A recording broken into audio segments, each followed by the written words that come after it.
So yeah, just like walk us through these numbers for the recreational players. Yeah, so what I can do here, this is just the hands I've played against this person. Or not just me, but when he's been at my table, he's been winning $17,000. Yeah. Equals 43 BB 100. A very small sample, like this is, it's impossible to maintain this win rate unless you're playing against me and I'm not a good player. So here we can see, for example, it's going to steal. So that means if it's folded to him, I can see from, this is called middle position because we're only 5 players at this table. Yeah. So here's a middle position, cutoff, button, small blind, big blind.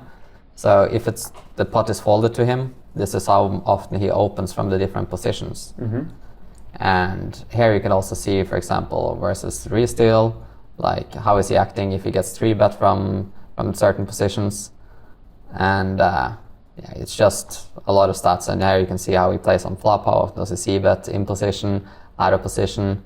If he doesn't c-bet, how often does he fold? So you see he folds 49%, which basically means you can, whenever he checks, you can just bet and you're gonna automatically return a profit instantly. Yeah, because he folds so often on those. Yeah, like if he folds 50%, you just pot every time he checks to you, and everything that happens after there is a free roll to you. Like if you want to proceed with your hand, you can just proceed whenever you have the best possible hand. Yeah, and if not, you can fold. You can fold, and you can also say, all right, that's a profitable strategy against him. Yeah. But of course, he is a person that's going to notice if you take advantage of his playing style. He's going to notice that? Yeah, he will notice that. Okay, because he's good enough to do that? Yeah. Yeah.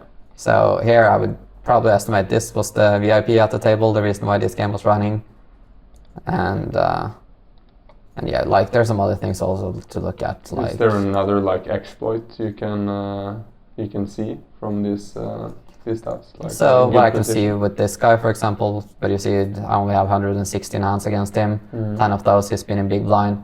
70% he's been folding to raises, only defending 30%. So raising here should be very profitable. Yeah. So I should be raising wider than normal against this guy in the big blind.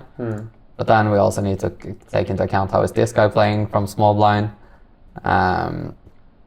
So fold to steal, he folds 89% from the small blind, which is a lot. Only 3-bet 7.1%, but that's against all these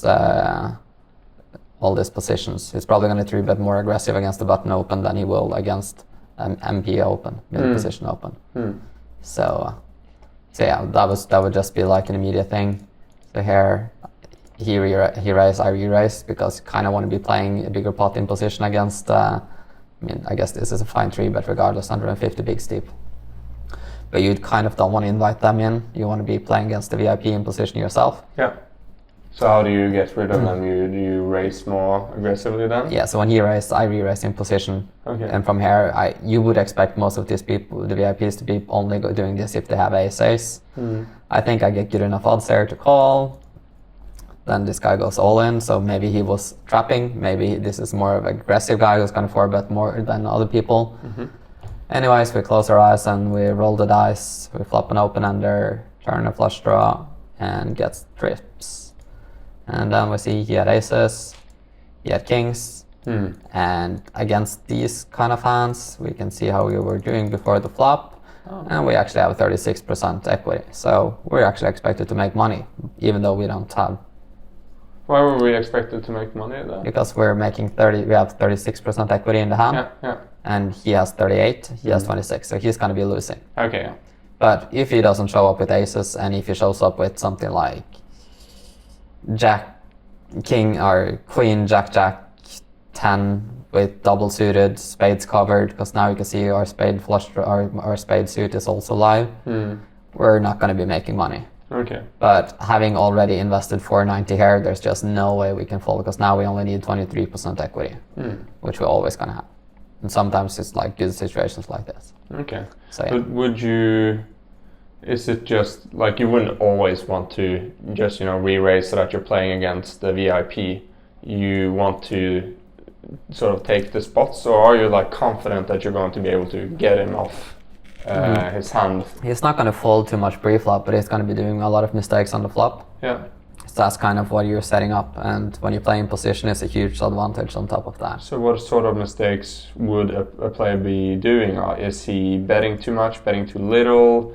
Is it sort of the wrong People balance, kind of or? have different mistakes in a way. Like some people continue too light, some are continuing too tight, some are not never check raise bluffing you. Yeah. So with all these things, you can just take the position to your advantage and just play out your hand in a way. On flop, you can just stab too much because they're going to fold too much, or they continue, but then you can check the turn and then evaluate on the river. Some people are never bluffing the river, so if they bet, you can just fold. Or if they bet, they're going to have it. So if you get there with some kind of a draw, you can raise, and they're always going to call.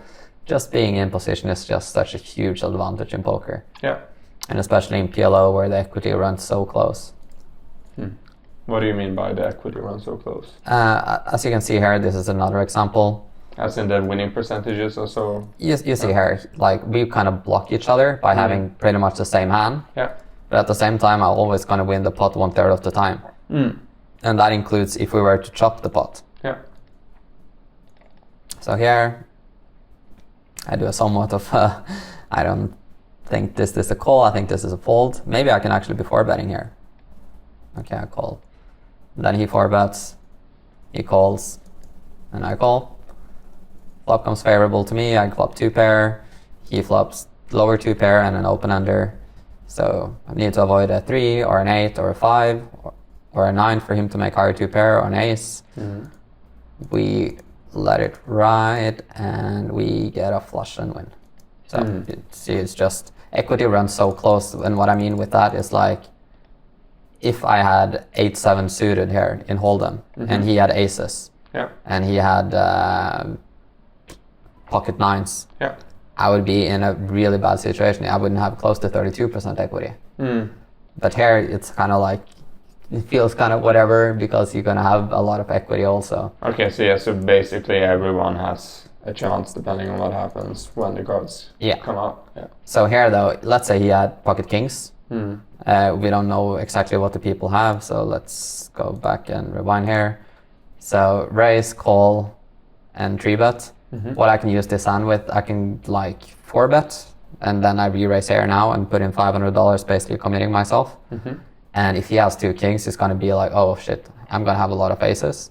And against aces, he doesn't have the right equity, so he's going to have to fold. And these people are also forced to fold out a lot. So every time they fold, I pick up, because I got $10 invested, so I profit 220.